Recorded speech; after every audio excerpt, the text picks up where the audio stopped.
Welcome back to CBS News Detroit. Well, the new school year is fast approaching and some students have already went back to the classroom. Prioritizing mental health is always important. So joining us for our Mental Health Monday is Alisha Coleman. Good morning. Thanks for joining us. Thank you for having me. So in today's world, we know mental health is so important, especially with students going back to school. Just talk to us a little bit about that. Yeah, so the thought of going back to school can be overwhelming. So just, prioritizing that. And last time we talked about adding your kids' mental health to that back to school list. Because again, the thought of going back to school can be overwhelming because the kids today are faced with so many different challenges. Yeah, I mean, I know this is a topic that we are talking about a lot in our house, right? I sometimes don't know the right thing to say or do. So do you build up excitement and you're rah, rah, rah, like first grade starts next week? Or, I mean, what's the right approach? Are you supposed to take a more chill approach? It depends on your kid. Okay. So you know your kid better than anyone. I would say take the chill approach because we don't want them to have anxiety about certain things. So yeah, just take the chill approach. So we know social media is so big nowadays. I mean, students going back, they have cell phones, they're on Facebook, they're on, all the social media sites, Instagram and whatnot. Talk to us a little bit more about the social media aspect and kids going back to school. I mean, what can they do to prepare and just become a little bit more calm with everything?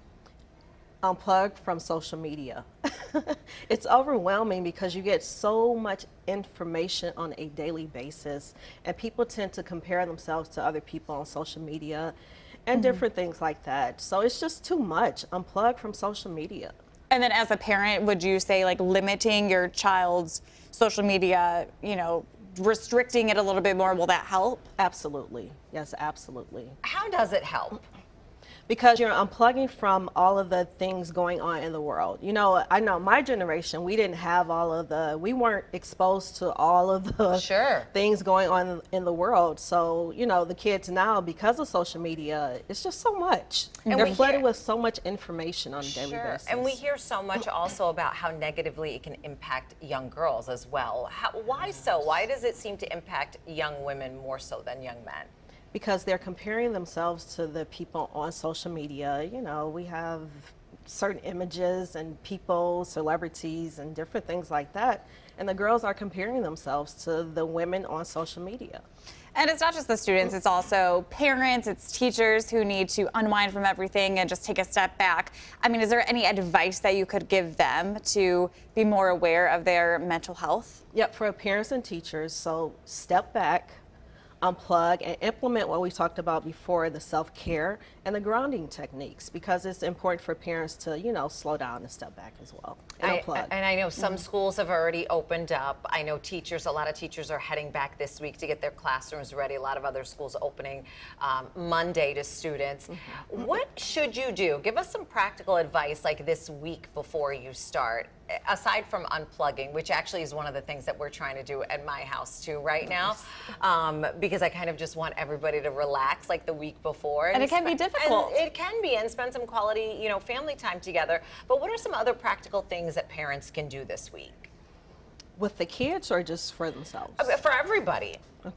Well, like you said, spending time together, just doing something fun and just, maybe watching a movie, sitting in the backyard under the, with the fire pit and different things like that, s'mores and all of that kind of stuff, just spending time together.